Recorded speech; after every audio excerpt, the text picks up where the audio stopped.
Unaitwa? Charles Madala Kitengo. Uko umehitimu katika kozi gani? Mimi timu kozi ya Baedi. Okay, Baedi. Jambo jema. Kwanza kaka umependeza. Umependeza. Nipiga kwa niliangalia mimi naweza nasema kwamba nimepiga Baedi ambayo masomo ambayo nilikuwa nachukua kwamba ni historia ya Kiswahili.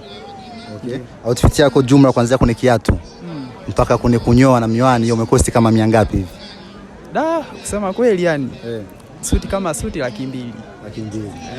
200,000. Jo 50,000.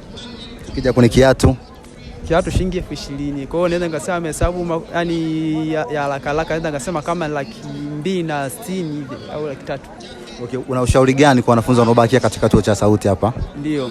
Una ushauri gani kwa kuwashauri wanafunzi wanaobaki hapa? Kwa mazingira ya sauti kwa yani naweza kushauri kwamba yani asilimia nyingi ninachoweza kuwashauri kwamba wanafunzi ni kuweza kuangalia kwamba kusoma mazingira na kuweza kuangalia kwamba wana focus na kitu gani, lakini vivyo naweza kusema kwamba waweze kuangalia plan B kwa sababu huwezi kutegemea tu elimu kama unavyoitegemea. Sasa hivi wahitimu ni wengi. Ukija kuangalia kama sisi tu hapa sauti penyewe kwamba Baedi tumehitimu zaidi ya watu 990 kitu.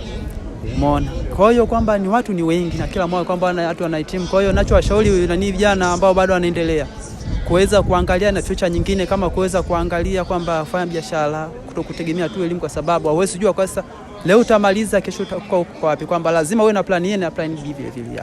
Okay, asante sana kaka. Asante sana.